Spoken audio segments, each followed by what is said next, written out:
Here we go.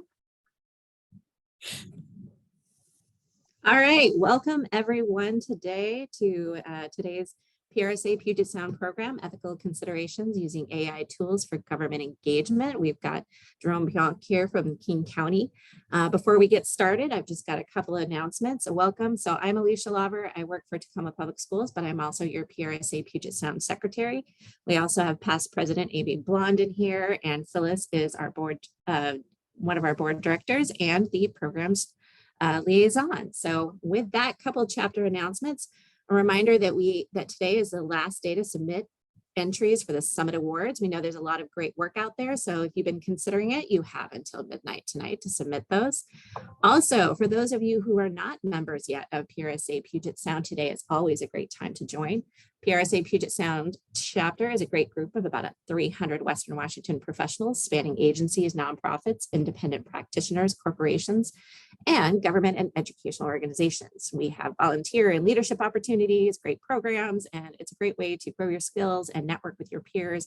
And we've got a lot of program offerings we are building as we come into, I guess, out of pandemic times and into lots of virtual, but also lots of in-person. With that, programming announcements. Our virtual programming is currently free, and it's good to see everyone here today. We also have an APR info session on April 27th at noon, and an in-person activity, Quiz for a Cause, on May 17th, which is a PRSA Puget Sound scholarship fundraiser, and that'll be at LTD Bar and Grill in Seattle. That's on May 17th. So April 27th for an APR info session for those of you who are interested in finding out about the accreditation in public relations, and then Quiz for a Cause in Seattle on the 17th. So helping out those kids. So with that, now I have the honor of introducing Jerome Pionk, who will be addressing our AI topic today.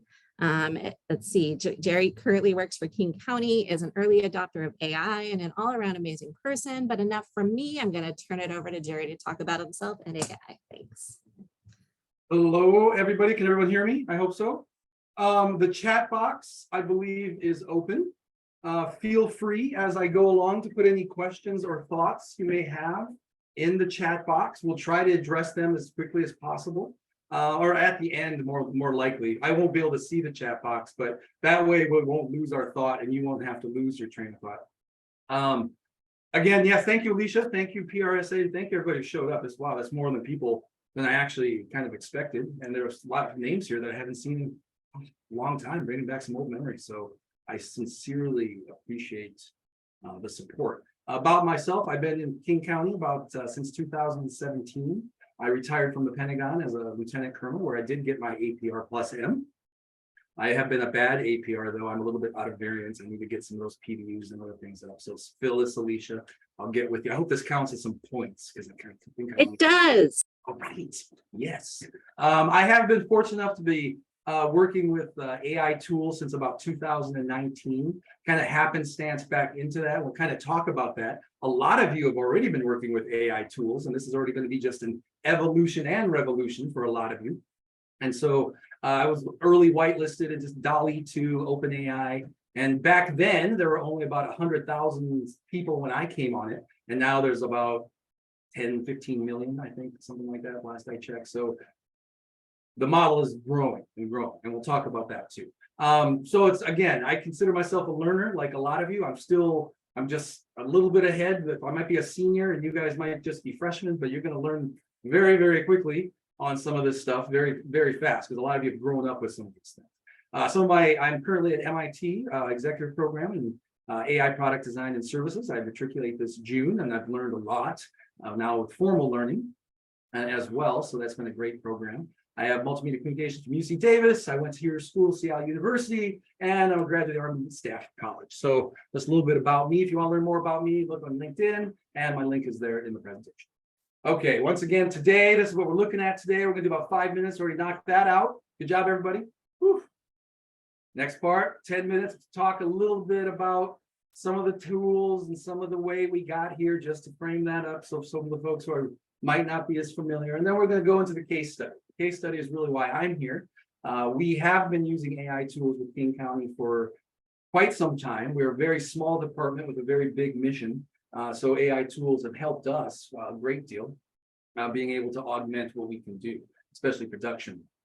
And so again, as we talk now, let's go ahead and talk about some of those tools. Just a little quick timeline. So again, you got all here on AI tools right now. You're using AI tools right now if you're in this Zoom meeting. Just a little progression here, but where it started to get scary for people is some here about 2017 is where, I don't know how many of you are familiar with, it's an Asian game called Go. It's kind of like chess, like Asian chess. It's Othello is very similar. And it's a very intuitive human game. And an AI beat one of the world's best players. So that started perking up some of the interests that really kicked off during COVID times, where a lot of different programs started coming online. And that's how I sort of kind of backed into it. As I was helping fellow creators and other folks I knew, I had to learn on some of their AI tools and platforms very quickly. And so it around 2017, 18, 19 is where I would say the early adopters like myself really started getting on. And now we are here where it's going to, who knows, very quickly. I mean, what has already happened in about the last 6 months alone is a lot. So it's just exponentially going to probably get a little bit faster, and then we're going to hit some weird stuff. Just real quick, today we're going to, again, as I alluded to, you all have been using passive AI tools for quite some time, things that you don't even think about anymore. Search engines, spam filters, security, all sorts of things running on the background of your phone alone. So all of those things, we can talk about that too later about how they're connected. But today we're going to talk more about the generative AI tools. And these are the things that are specifically designed to create unique stuff that often can resemble or mimic human created product. And that is a little bit where we're now, both as professionals and as personal users, at the crossroads of a new time and figuring out what right should look like. Just to explain the graphic a little bit, to the left here, these are essentially all the models that are open development AI. I can explain that a different way, but this is what you already heard about, like DALL-E 2, ChatGPT, Stable Diffusion, DeepMind, IBM Deep Blue. All of the ones to the right, these smaller companies usually are probably running off of the fundamental model layer of one of these, okay? So whenever you see these little companies, these little apps that are AI tools, you can go read their technical manuals, but they're often running off of one of the base model layers or use that base data, okay? Just this little FYI. And these are just some examples. And I have some of these links at the end that you can go look at. Okay, I'll pause there. Any comments or concerns or questions? All right, I'm gonna drive on. We're going to talk primarily about language learning models. These are designed to listen to human beings, you know, and they are the ones that you are now going to experience more and more. You've already been experiencing it with Siri, with Amazon Alexa. Those are now going to be expanded into different data sets. And so these language learning models are the base drivers of all the AI tools, and especially the neural models. And these are math programs that are essentially using language to mimic creative thought. And currently, the language learning models have achieved some of the most state-of-the-art and advanced results, and some scary stuff too. And we can talk a little bit about that. I'm not going to go too much into the technical geeky stuff, because I was kind of telling Phyllis and Alicia I can. For those who are really into it, again, I'll have some links at the end. And if you want to talk offline, I can hook you up with definitely people much smarter than me on this sort of thing. I know enough to be dangerous, and that's about it. So, all right. Okay. Now what we're going to do real quick, I might have to pause the video a second. I'm going to do two things. We were testing this earlier, and we were having some technical, yes, you get to see the horror of my desktop. So one sec. Okay. I'm going to put this in the chat. This is the link to this video. Due to the lag and due to just Zoom isms, it might not play as effective. So what you're about to see, for practical purposes, I call her Isabella. That's what I just named her affectionately. This is an AI that we created, and did not use. Okay. She was made with Synesthesia, which is a subscription-based platform. We used OpenAI ChatGPT 4, I did, and DALL-E 2 for some of the pictures and images. And I put the prompt in there, and we can talk about prompt engineering later. But all I used was Latina woman, conservative attire, black shirt, headshot face, and I got her. She is 100% fake. She does not exist for real. She is a composite of the features I was asking for, based upon millions and millions of photos. And when I did this prompt, I was given probably about 5 to 12. I probably did about 12 options before I settled on her as my avatar, as the avatar we chose. It took me about 38 minutes to produce what you see there, and it cost about $40. And that $40 was largely the monthly subscription fee that I maintain using some of these tools. And so again, we'll try to watch her real quick. And again, I put the link in the chat so you can watch her on your phone, so you can just get the feel. But unfortunately, sometimes it just is not. Preguntas que tememos y estamos buscando tu. Let's go back, Isabella. All right, can you at least see her? Can everyone at least sort of see her? Okay. It'll especially probably be off due to the lag. So the link will show that it's much actually cleaner than it'll probably look. But let's give her a ¿Qué quick tipos watch. de viviendas tienen sentido para nuestros vecindarios en crecimiento? ¿Cómo So the podemos script ayudar a was los developed residentes a purely from permanecer en English sus script. comunidades a medida que Then it aumenten was sus costos? the only thing that we did ¿Cómo que do el condado de additional King puede human here. We ayudarles a had one of our mantenerse Spanish fresco en colleagues condiciones de calor extremo? kind of write ¿Cómo it in podemos Spanish ayudar a los for us. So when residentes I a had the usar English menos script gasolina en right, su vida cotidiana? then using that, I Estas created the son algunas voice preguntas que tememos voice y is estamos 100% buscando fake, tu opinión para modulated, solucionarlos. from the El data set. condado de King está As I mentioned actualizando su before, plan the face, integral. the image all of Un plan itself de is 20 años 100% que guía el generated. uso de la tierra y todas las áreas no incorporadas. And Esta actualización se centrará en las if acciones I para put enough ayudar la 2 equidad to 3 social, la hours vivienda of asequible y graphic el cambio design, climático en nuestra shaving, and región. fixing it up, Habrá some of the muchas uncanny oportunidades valley para and que other things usted brinde probably would have información been en better. este proceso. But as I y said, I estamos did this in empezando en about septiembre. 40 minutes. Por favor, vaya al www.kingcounty.gov/2024 plan para compartir su opinión con nosotros. Las respuestas de opción múltiple y los comentarios de cada persona no se compartirán públicamente, ni sus nombres ni ninguna otra información que la pueda identificar. Sé parte del futuro de tu comunidad compartiendo tu opinión con nosotros hoy mismo. Gracias por su colaboración para hacer del condado King un lugar donde todos pueden prosperar. All right. Did everyone be able to at least kind of get the gist of that and see that to a certain degree? Okay. Again, I put the link in the chat so you can look on your own, or you can share that link. It was never published, so definitely keep that in mind. We did not publish it for a reason. As you can see, the white background, I would have probably added some background. I could have put her anywhere in the unincorporated areas, front of King Street Center or whatever. That just was the raw. So about 40 minutes was the result. And in terms of logistics, if I would have had to put this together with real people, as we often do, it probably would have cost me $500 to $1,500 and maybe 8 to 10 hours of staff. So just from a logistical standpoint. To that, once we made it, and I don't know, some of my colleagues who were part of the project, Janet Lee, who was with our performance strategy and budget, she was the one who actually kind of was the sponsor of this communications effort. It was for our comprehensive planning effort. If you didn't get the gist of that, I'm sorry I didn't intro that right. But it was something we were doing already. We use AI tools to make straight animations, cartoon-like animations. But once we made something human realistic, it gave us pause. And so the pause was essentially, we didn't have to use it, was the first thing. So we definitely, if we had to use it, maybe we would have, but we had other Spanish speaking PSAs, and we had other ways to talk to those communities. So we didn't have to use it. So we didn't rush to any weirdness or failure, because some of our things that guided us are King County values. We very much strive in King County to be a welcoming place for all, where everybody can thrive. And especially in our unincorporated areas where this messaging was intended, we didn't know how it was going to be received. We probably could have got away with it with, I don't know, 70, 80, 90% of the people.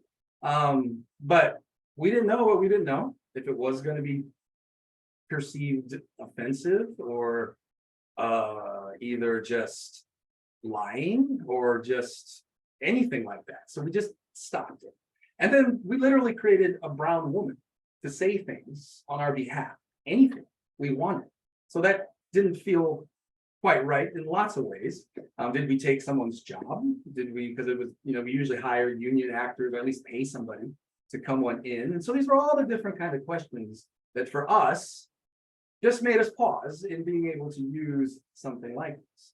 And as I now kind of open this up to discussion, to that point, all of these AI tools largely depend on how the user is going to use them. Right? Nothing is intrinsically good or evil. It's going to be the manner of usage that pretty much makes it so.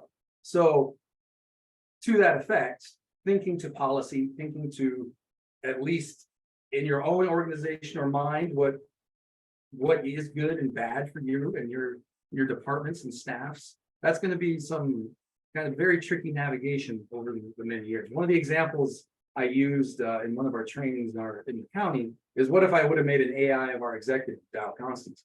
I got everything possible to do that in like less than an hour. And you can make him say just about anything I want. And there could be good uses to that, bad uses to that. There could be misuse, abuse, but we don't really have a policy to it, right? And so, no one would do it. I don't think that'd be pretty audacious, but to that effect, someone could have interns who are coming on board who are learning these tools at schools and who are getting more and more ubiquitous with some of these things very quickly. That's who I learned from. Most of the people I learned from are between the ages of 20 and 30 in most of my classes. So right now is the time to start thinking about some of these questions. And to that, I will pause and we'll go in to some discussion here. Is there anything? I do not see anything in the chat box. Did I go anything too quickly? Do we need to rehash anything then? We do have one question in the chat, Jerome. Right. So let's do my best.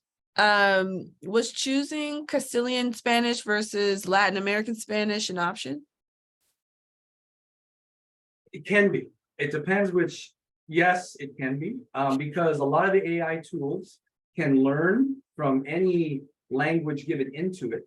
So if there are specific, even like neighborhood, there are some neighborhoods. I've lived in other parts of the country. There are certain Latin neighborhoods that actually have different words for different things, like literally sometimes just up the street from each other. So you could actually use voice samples and get it more regionally correct if you took the time. Again, I did that in about 40 minutes. I think it was just we did use our native. We didn't get it verified by an agency at the time, but it was one of our native employees who did verify the language, the Spanish used to some extent.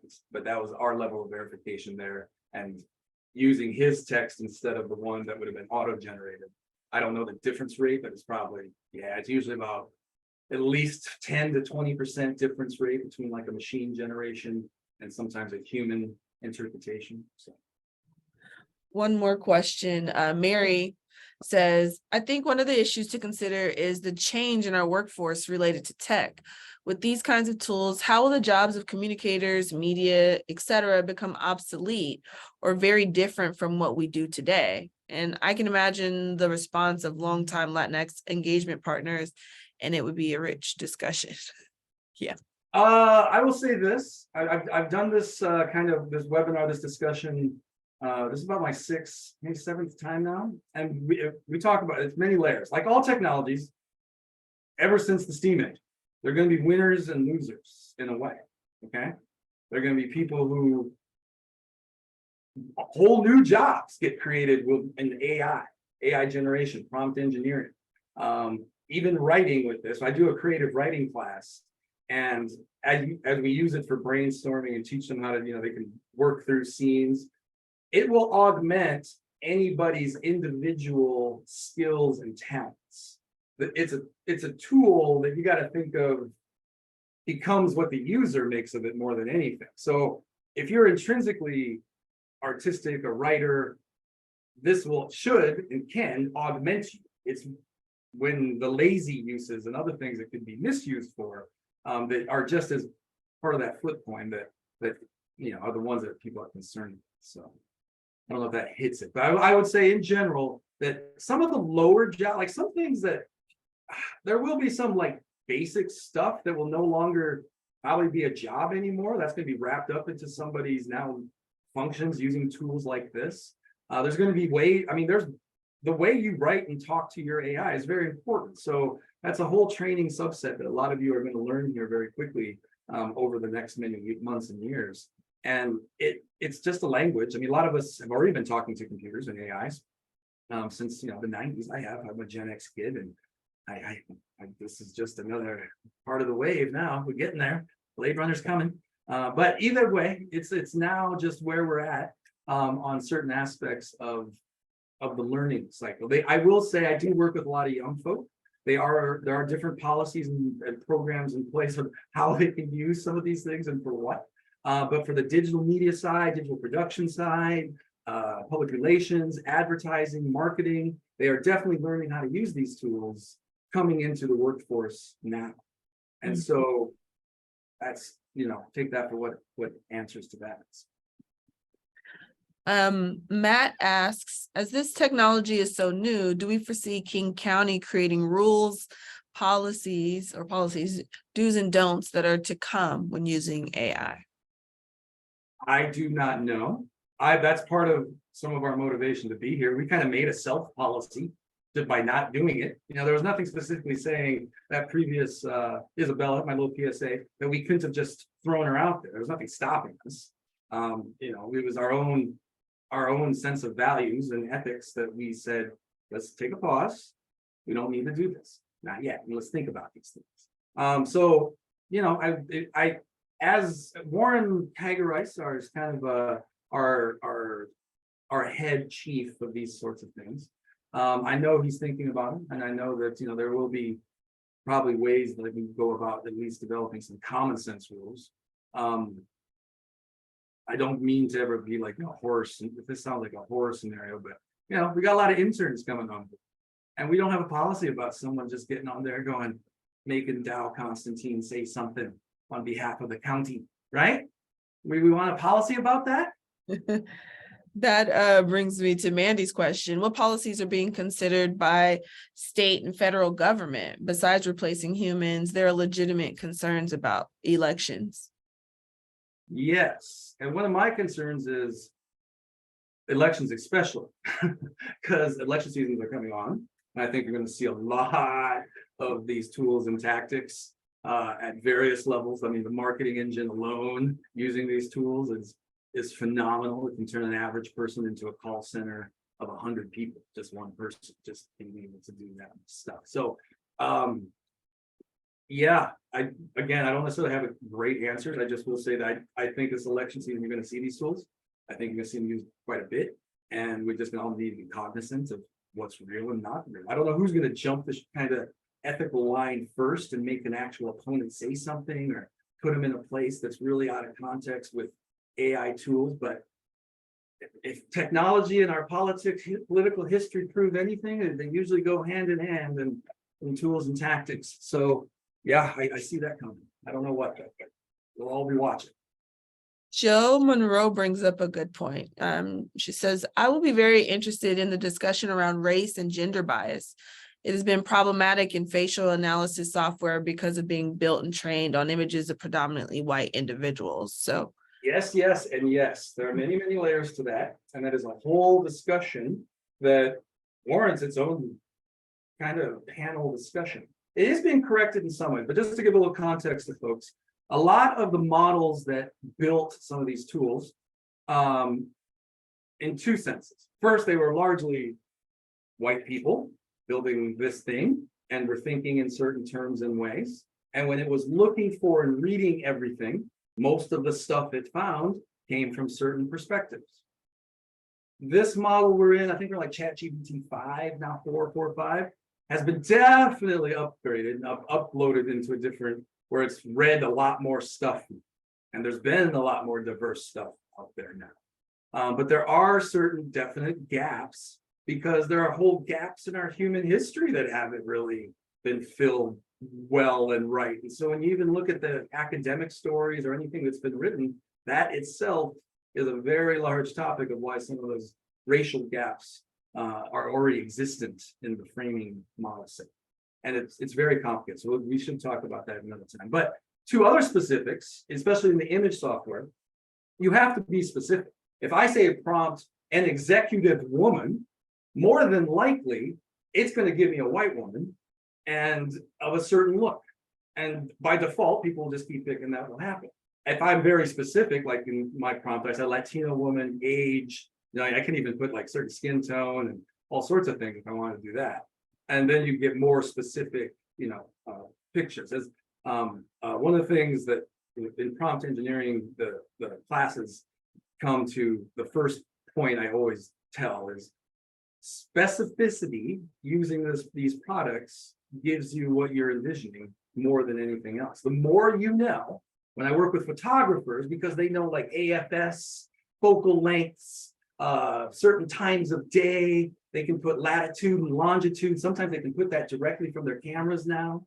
So that kind of specificity of photo knowledge gives them the images they want. So to your liberal arts majors out there, the better you are as a person, the more you are, the more this tool can kind of pull it out of you. That makes sense.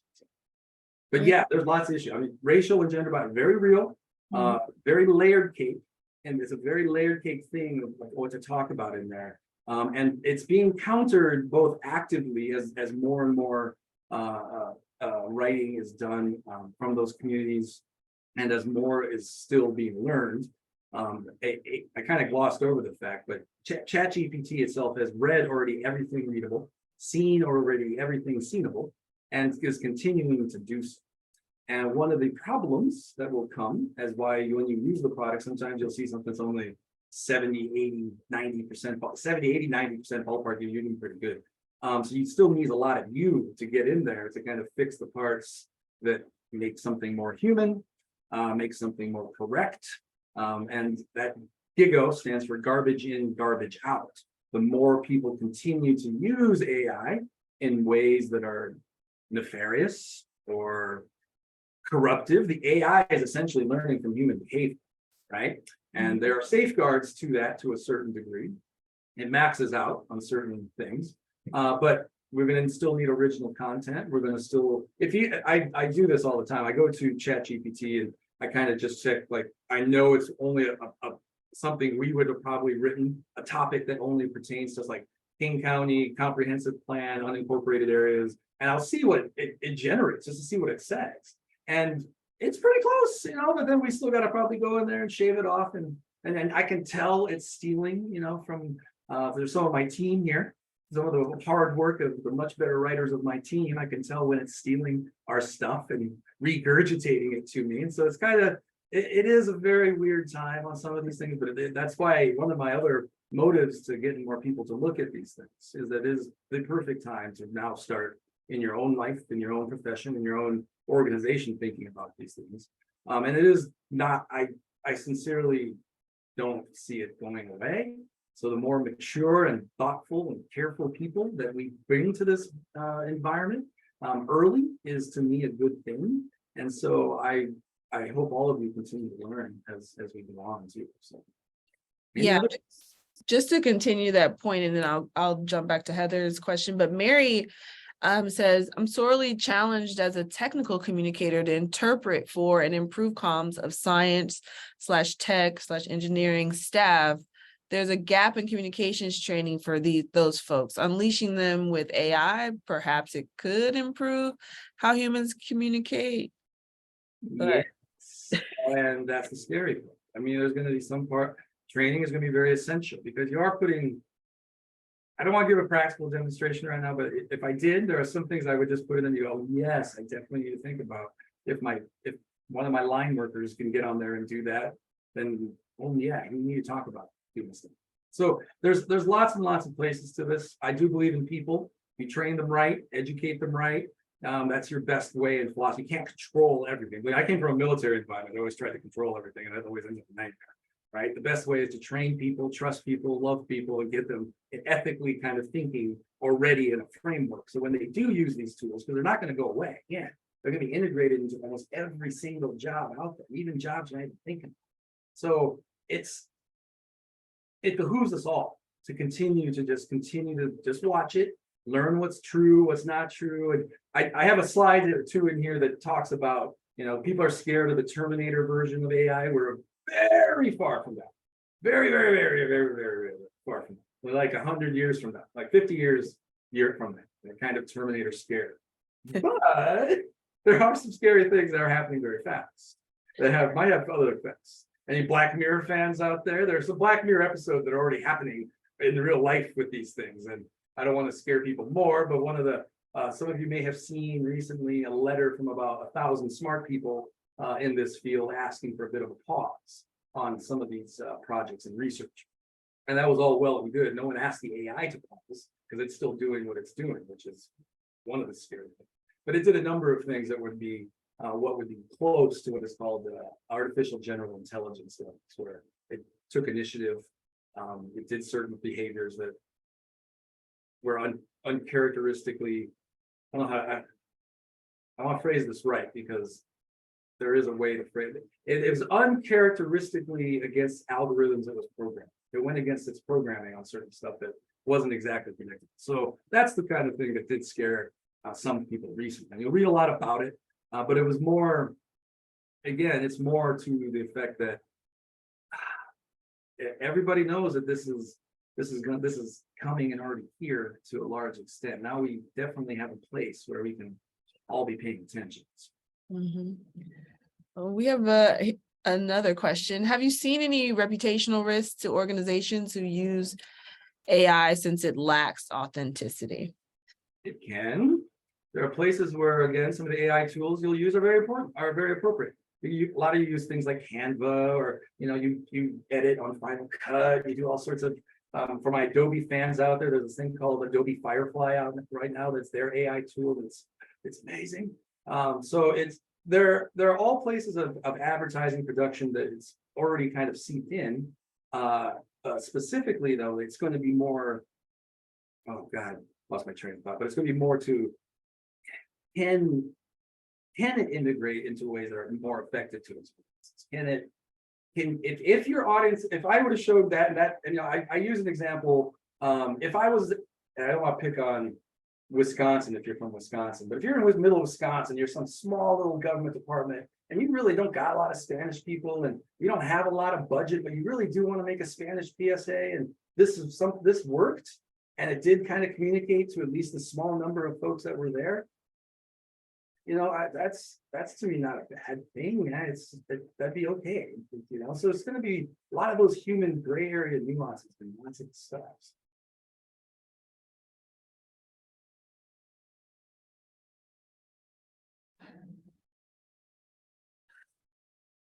Catherine brings up a good point. Underlying all this is the question of how our communities would feel knowing we generated an avatar to speak to them, rather than a trusted messenger. We rely so much on relationships. Has anyone at King County asked for community input on this approach? We do. Yes. We're looking at people. That's why this is starting from community input, starting with professional peers and going back. And yeah, we paused ourselves and thought, do we put a label on this thing saying made with AI, AI generated image? We almost always try to use spokespeople from the actual neighborhoods and communities. Which was my first red flag when we kind of made this. And I was like, I usually call someone out, you have someone come in, I would put it in the studio, and but at least that was, getting them involved. There's a micro economy, and it was still us supporting that way directly. So that's a very real thing to consider. And we pause. And so we have a general policy in King County Local Services to always utilize unincorporated businesses in general. They pay our sales tax dollars, so we always keep trying to make sure any government functions or things we do are more for unincorporated business. So that'd be one of those things that would be, so that's the first policy was, let's pause to think about that. So. One more, Mary has her hand raised. Mary Rayburn, my fellow King County. Hey, thanks for taking my question. Long time listener. Anyway, my question is, I'm thinking back to, I was helping public health on ethnic media outreach during COVID, and we stood up a bilingual Spanish media support team.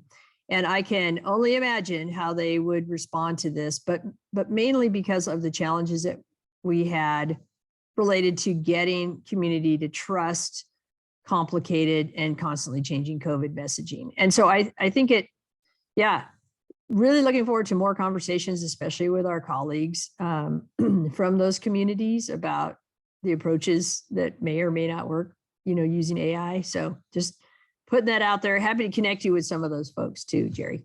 I know, and Mary cheating here. Great topic. Mary and I talk about these things and have talked about these things prior to this a little bit too. She was one of the folks I bounced off ideas with, and like, yeah, so we just need to think about it because it's here, and there. I don't want to throw the good out, too, because there's definitely places in resource-strapped environments and time-constrained environments and other places that this tool should be well considered. But again, we're the government, so we should at least kind of think for ourselves how we govern ourselves to some degree.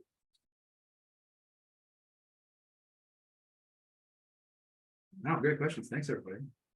I see a lot in the chat. I cannot see the chat, but holy cow, I hope most of those things were addressed. Yes. Rich says, would it be fair to say that society has been becoming acclimated for years with automated phone recordings when calling certain services? I mean, we often use chatbots, which Kelly has mentioned. Some schools are using for financial aid, questions from students, etc. Every AI that is out there, except for there are very private server systems or private development or private license. But for the most part, again, that slide I had that used those base, if they were using that, they're all linked in kind of a way now forever on that technology. So they'll continue on together too.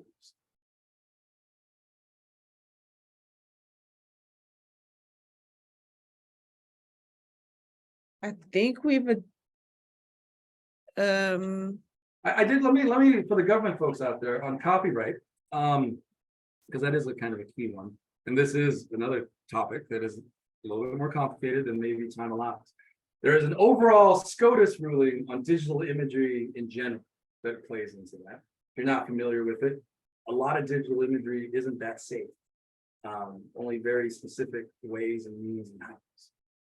To general copyright on almost all of these tools and application, you have general copyright permission from the system, but the system did not always get permission from some of the places it sucked and stole some things from. Most of the time, yes, but sometimes it's computers talking computer and they give each other permission without any human involved. And without the artist involved, without the creator involved. And that's complicated. For government usage in general, because we're not usually selling anything, most of the same decorum applies. If it's not specific purposes of selling or doing, then a lot of the copyright issues aren't as out. But again, check with your individual attorney organizations and things like that. And I'm sure PRSA will probably look into that a little bit more and probably figure that out too. So.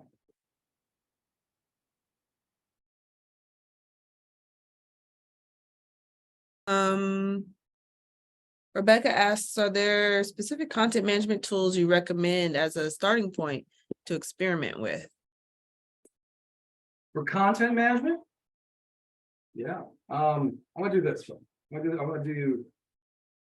Let's do this. The very first one, futuretools.io. Just bookmark that now. Okay. That's pretty much all topics, all applications, all things kind of AI related, and it's a great place to continue any part of your learning journey on these topics. For those folks who know what Discord is, a lot of this is on Discord. A lot of the people who are picking this up very quickly, most of the people are Gen Z or younger, and they're in there, but they share very freely prompt engineering tips, tactics, things that have worked, and then part of the AI that when you use ChatGPT asks you if you want to share your prompt. And a lot of people say yes, which is great. That makes the AI continually learn and learn hopefully well. So if you got something really great you made for folks, go ahead and you can share or not share. That's up to you.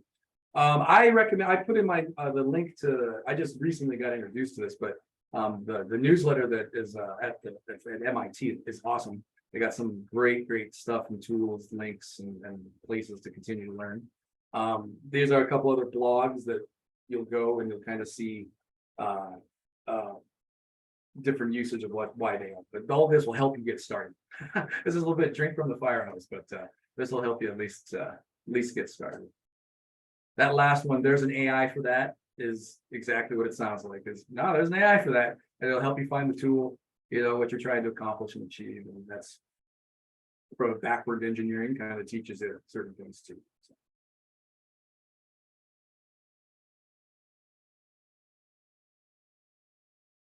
So.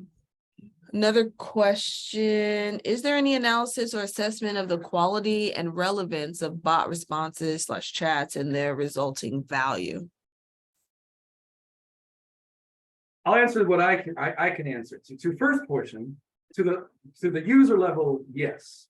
If you get a response and it sucks, in my version of chat at least, it tells you can put in edits and comments and tell the AI where it sucks, where it's wrong.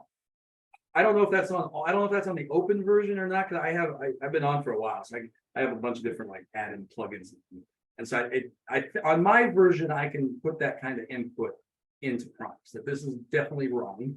To that, we can talk about that later. It is 420 day, but you can talk about now. You got to reach a point though. You got to know what wrong is. We got any fans here of like old movies. There's a movie called Idiocracy back in the day, right? The Mike Judge movie. It was a horrible movie back in the day, but so the scary parts in there is that the garbage in, garbage out. If we reach a level of education or learning where a person doesn't necessarily know what good or bad is, then garbage will keep being kind of approved, I guess, verified, used. So yeah, this is where I tell my Gen Xers, you're very important right now. You're what I call BC, the last generation BC, before computers. So you remember all sorts of things and ways that you need to now start thinking about, sharing about, and contributing to. So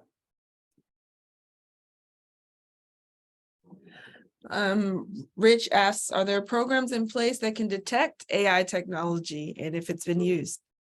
yes, on some of those links, there's an AI for that. Specifically, there are many that are used in academia that can kind of tell you, if this was written by a chat with a certain degree of accuracy.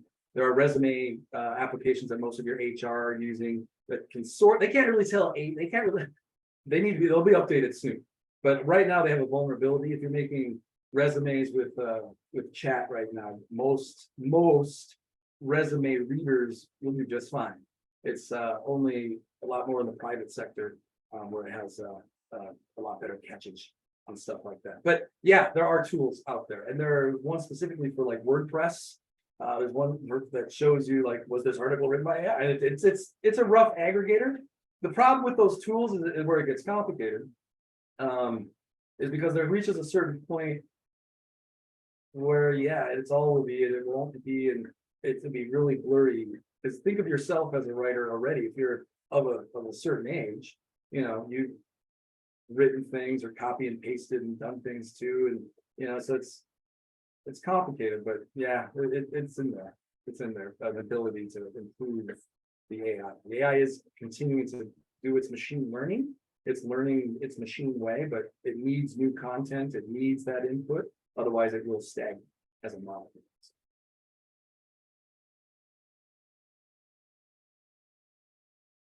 All right, almost made the full hour. We good? Yeah, looks like we are good. Are there any additional questions? At this point, you can raise your hand and we will just call on you. Yeah, just jump in. If anyone wants to throw anything that was said here, any thoughts? And just to clarify a few points, we don't have specific policies yet in local services or King County. A lot of the communications staffs are using AI tools. If you're using Canva, if you're using in-platform Instagram, if you're using Facebook for any of your video editings, those are AI tools. You're already using some. You just didn't think of them that. Now we use more generative tools and other things like that. Well, that's what this discussion is here too. We do train on my team. Some of my teammates are here. They hate us talking about this sometimes, but they know I will. But we have trained both specifically and in general when we talk about a lot of this as they come along. And they help me make sure, because I sometimes will just throw throw the dice and give it a go. So but make sure that we stay where right is and make sure we don't do anything that's going to really put us out there in ways that we don't need to be yet. It's coming. It's something we all got to think about. It's something that I hope we have continued discussion with. And it's something that every single one on this call especially is probably going to use or utilize in their work, if not now, very soon. Yeah. Joe asked if there are any groups in state agencies where these conversations are happening. PRSA, where we started. You know, Okay. as far, I mean, when we were kind of putting this together, when Alicia approached me. Alicia, by the way, give a big round of applause to Alicia and Phyllis for both of them.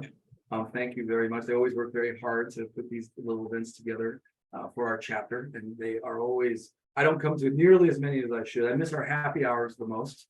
But for the most part, thank you very much, Alicia and Phyllis, for having me in this discussion. I know you guys went through a lot of hard work for this.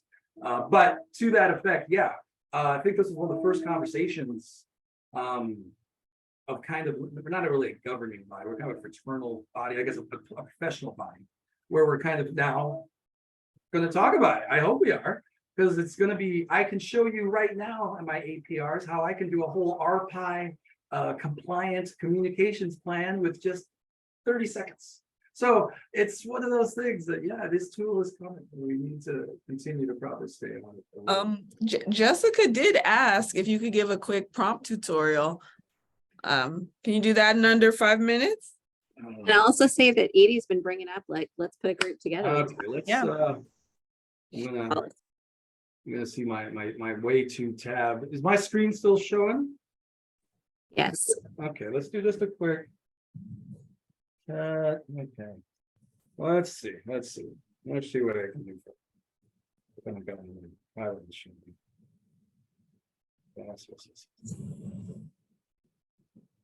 Okay. All right. Let's see. As you see, I made some of the products for my presentation also with these two. But here we go. Let's go to the most ChatGPT-4. Let's do an experiment. Right. An article on the Pierce County. What do we got for Pierce County going on, Alicia? What do you got? Ask Edie. I'll just do this. I'll make Water quality. I don't know. on the Pierce County water quality plan and policies. Right. And government organization. I could put the specific organization in here if there was one, OEM or whatever else, but I'll just keep it generic for now. This will be I would make this as specific as possible to what I was trying to create. Right format. Oops, crap. Sorry about that. Trying to do like 3 things here. Right format in Pierce County Council reporting format. Okay, so let's see what it does for you. Nope, they picked a department, environmental management. It's the annual report on Pierce County water quality plan policies.